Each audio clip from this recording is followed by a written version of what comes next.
दोस्तों यूं तो हमारा देश भारत शांतिपूर्ण और दोस्ताना स्वभाव वाला देश माना जाता है।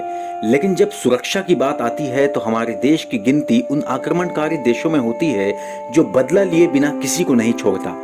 भले ही भारत को पिछड़ा या विकासशील देशों में शामिल किया जाता हो, लेकिन जब सीमा सुरक्षा और देश सुरक्षा की बात आती है तो भारत को एक कामयाब मुल्क के तौर पर जाना जाता है। इसीलिए भारत की सेना विश्व रैंकिंग में नंबर 3 पर आती है। हमारी सेना सिर्फ 2 ही देशों से पीछे है, क्योंकि ताजा हालात चीन सीमा विवाद से जुड़ा है तो चीन के सैन्य शक्ति पर भी गौर करना चाहिए कि उसकी सेना हमारी सेना से काफी पीछे है। दोस्तों हम सब जानते हैं कि कुछ समय पहले चीनी सेना तथा भारतीय सेना के बीच लद्दाख स्थित गलगांव घाटी में खूनी झड़प हुई थी, जिसमें हमारे 20 जवान शहीद हो गए थे। महज एक झड़प से यह स्थिति है तो आप अंदाजा लगा सकते हैं कि जब आक्रमण होगा तो क्या मंजर होगा। हमारी सेना शुरू से ही संयम के साथ कार्रवाई करती है, लेकिन कभी कभी हमारी सेना के साथ युद्ध के नियमों से वंचित धोखेबाजी हो जाती है, जिससे हमारे जवान अनजाने में शहीद हो जाते हैं। वैसे इस झड़प में भी हमारी सेना की तरफ से चीनी सेना को काफी जोरदार जवाब दिया गया था, जिससे चीनी सेना को भी जान माल की काफी क्षति हुई। इससे यह बात तो साबित हो गई कि हमारा देश किसी भी देश के आगे झुकने वाला नहीं है, चाहे वह बेहद शक्तिशाली देश ही क्यों ना हो। सीमा विवाद हर देश की समस्या है, लेकिन हमारे पड़ोसी देश ज्यादा विवाद करते हैं क्योंकि उन्हें आपसी रिश्तों की कोई फिक्र नहीं होती है, जबकि इसके उलट हमारा देश रिश्तों को काफी प्राथमिकता देता है। इसीलिए भारत को एक फ्रेंडली कंट्री के रूप में पूरी दुनिया में जाना जाता है। चीन की तरफ से यह घटना पहली बार नहीं घटी है दोस्तों, उसकी हमेशा से ही ये नापाक हरकत रही है। इतिहास गवाह है कि अक्सर बड़े देश छोटे देशों पर अपना रौब जमाते हैं। बिल्कुल उसी फार्मूला के आधार पर चीन भी भारत के साथ करने की कोशिश कर रहा है, लेकिन चीन को यह सबक मिल चुका है कि भारत के सैन्य शक्ति के आगे चीन कहीं भी नहीं टिकने वाला। भारत और चीन के बीच 1962 में एक जंग हुई थी। हालांकि इस जंग में हमारे देश की हार हुई थी, लेकिन उस जंग में भी हमने चीन को काफी टक्कर दिया था, क्योंकि उस वक्त भारत की स्थिति काफी कमजोर थी।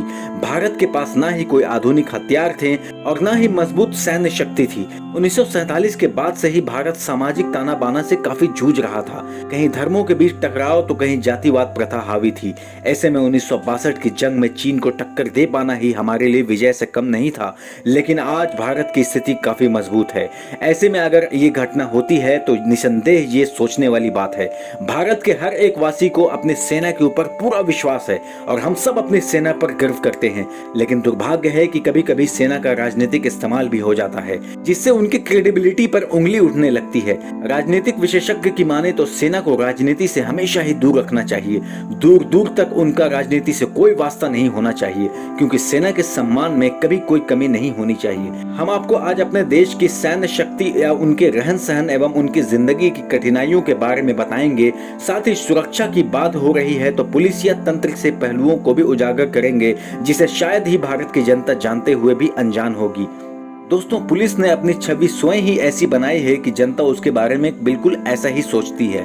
पुलिस की बात जब होती है तो हमारे जहन में सबसे पहले एक ही शब्द आता है, मुफ्तखोर व भ्रष्टाचार। जबकि सारे पुलिस वाले ऐसे नहीं होते हैं। हाँ, कुछ लोगों ने अपने पोस्ट का नाजायज फायदा उठाया है, जिसकी वजह से सारे विभाग की बदनामी होती है।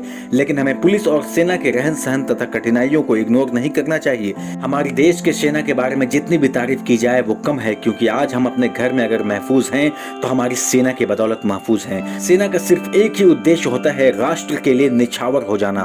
देश ही सर्वोपरि होता है। उनका एकमात्र नारा होता है, देश ही उनका एकमात्र प्रतीक है। अपने देश के लिए शहीद होना उनकी अंतिम इच्छा होती है और हमें ऐसे सेना पर नाज है। सेना के जीवन का अध्ययन किया जाए तो हमें काफी अफसोस होगा, क्योंकि उनका जीवन हमारे दैनिक जीवन से काफी अलग है। उनकी ड्यूटी, उनकी सैलरी, उनका हार्डवर्क, उनका पारिवारिक जीवन, सब कुछ हमसे बिल्कुल अलग और काफी कठिन है। चीन विवाद के बाद हमने सेना के लाइफस्टाइल का थोड़ा सा विश्लेषण किया तो हमें पता चला कि उनका जीवन काफी कठिनाइयों से भरा होता है। दोस्तों आज जो भारत और चीन के सीमा के बीच तनाव चल रहा है उसमें हमारे जवानों की काफी क्षति हुई है। चीन से सीमा विवाद काफी पुराना है।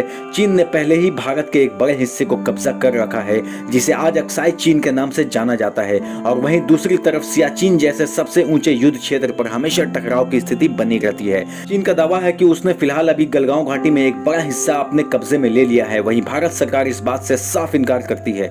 वहां हमारे सैनिक प्रतिदिन हर एक सेकंड के लिए मुस्तैद रहते हैं। दोस्तों, आप अंदाजा नहीं लगा सकते हैं कि सियाचिन जैसे बर्फीले पहाड़ पर कितनी ठंड रहती है, लेकिन हमारे सैनिक हमारी सुरक्षा के लिए डटे रहते हैं। देश की आंतरिक सुरक्षा की जिम्मेदारी तो पुलिस की होती ही है, लेकिन बाहरी क्षेत्र तथा सीमा की सुरक्षा की जिम्मेदारी हमारी सेना की होती है, जो कि ज्यादा संवेदनशील है। हमारे देश की सेना दिन भर ड्यूटी करती है, लेकिन छुट्टी के नाम पर उनके साथ अक्सर ही खिलवाड़ किया जाता है, क्योंकि उनकी छुट्टी कोई राष्ट्रीय पर्व या रविवार की मोहताज नहीं होती। उन्हें एक अनुबंध के तहत छुट्टी दिया जाता है, जैसे कोई विदेश से एनआरआई छूटकर आया हो।